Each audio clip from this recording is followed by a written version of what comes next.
जिल्हा परिषद उभादांडा केंद्रशाळा नंबर 1 या शाळेचा हॉल नादुरुस्त बनला आहे। अनेक वेळा पाठपुरावा करूनही या हॉलच्या दुरुस्तीकडे संबंधित विभागाकडून लक्ष दिले नाही। त्यामुळे शनिवार 21 जून रोजी सायंकाळी 4:30 वाजता हॉलचा पुढील छपराचा भाग कोसळला असून उर्वरित भागही कोसळण्याच्या स्थितीत आहे। दरम्यान शनिवार असल्याने आणि शाळेत मुले नसल्याने मोठी दुर्घटना टळली आहे। या घटनेमुळे पालकांकडून संताप व्यक्त होत आहे। याबाबत शाळा व्यवस्थापन समिती अध्यक्ष गजानन नरसुले आणि मुख्याध्यापक काय म्हणतात पाहूया। शाळा व्यवस्थापन अध्यक्ष गजानन नरसुले आज या ठिकाणी आमची आदर्श केंद्र शाळा उभारण्या नंबर 1 या ठिकाणी आज शाळेसमोरील ही इमारत समोर पूर्णपणे जमीनदोस्त झालेला आहे। या अगोदर आम्ही संपूर्ण जिल्हा कलेक्टर त्याच्यानंतर माजी शिक्षण दीपकबाई केसरकर यांना निवेदन दिलं होतं, पण त्यांनी सुद्धा काही दखल घेतली नाही। वेळोवेळी आम्ही सलग 2 वर्ष हे प्रयत्न आमचे चालू आहेत आणि आज या ठिकाणी इमारत कोसळलेली आहे। याला जबाबदार कोण? शासन की आम्ही राहायचं? उद्या सकाळी आज जर आज शाळेला शनिवार आहे, आज जर या ठिकाणी जर मुलं असली असती तर एखाद्या ठिकाणी जर दुर्घटना घडली असती तर याला जबाबदार कोण राहिलं असतं? त्याचं उत्तर आम्हाला द्यायचं आहे त्यांनी शासनाने।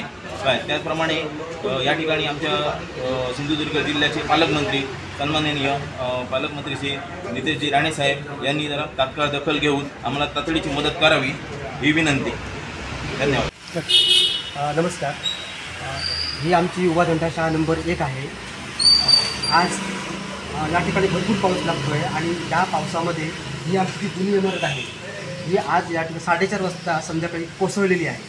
त्यामुळे आणि संपूर्ण इमारत ही जीर्ण झालेली आहे। या हॉलमध्ये आम्ही सगळे त्या ठिकाणी केंद्राचा हॉल असल्यामुळे, केंद्रशाळा असल्यामुळे या ठिकाणी सगळे कार्यक्रम आम्ही घेत असतो।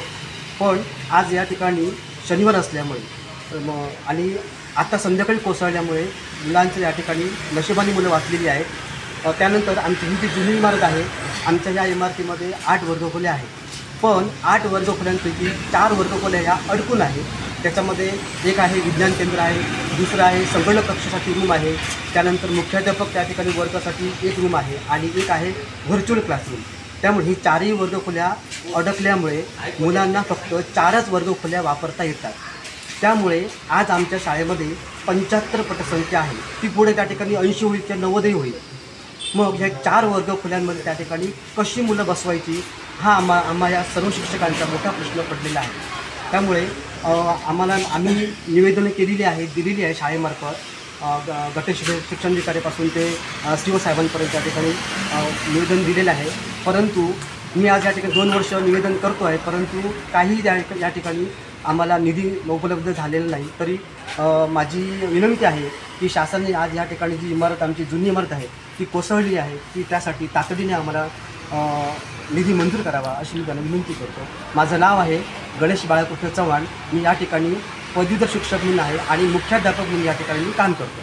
धन्यवाद। उभादांडा केंद्र शाळा ह्या शाळेला एक मोठं महत्त्व आहे, कारण ही 1865ची शाळा। त्यानंतर ही शाळा बांधण्यात आता बरीच वर्ष झाली आहे। शाळेची छप्पर हे खराब झाल्यामुळे, अतिवृष्टीमुळे कोसळलेले, आज शनिवार असल्यामुळे एक मोठी दुर्घटना टळलेली आहे। कारण 4:30च्या दरम्यान जेव्हा आवाज झाला तेव्हा मी बघायला आलो तरी शाळा कोसळली आहे। मी लगेच शिक्षकांशी संपर्क साधून या ठिकाणी आणि ग्रामस्थ या ठिकाणी येऊन याची पाहणी केलेली आहे। ह्या शाळेत एक वर्गाचं महत्त्वाचं एक पूर्ण हॉल आहे आणि या ठिकाणी सर्व शासकीय म्हणा किंवा शाळेचे कार्यक्रम या ठिकाणी 7 शाळेंच्या केंद्र प्रमुख असल्यामुळे या ठिकाणी सर्व कार्यक्रम होत असतात। अशा वेळी ही दुर्घटना झाली असते तर आज मोठा अनर्थ झाला असता, पण तो अनर्थ कारण या ठिकाणी आमचे स्थानिक आमदार किंवा सर्व अधिकाऱ्यांना वारंवार पत्रव्यवहार करूनसुद्धा या ठिकाणी कोणीही लक्ष दिलेलं नाही। ज्यावेळी मला वाटतं कुठेतरी माणूस मेला असता किंवा मुलं मेली असते तर याची दखल घेऊन कोणावर तरी त्याचा ठपका ठेवून त्याची कारवाई आहे। मला एक पालकमंत्र्यांना विनंती आहे, या शाळेसाठी नितेशजी राणे यांनी अति लक्ष घालून या शाळेला निधी द्यावा अशी माझी विनंती आहे। मी दाजी धुरी, सामाजिक कार्यकर्ता, उभादांडा।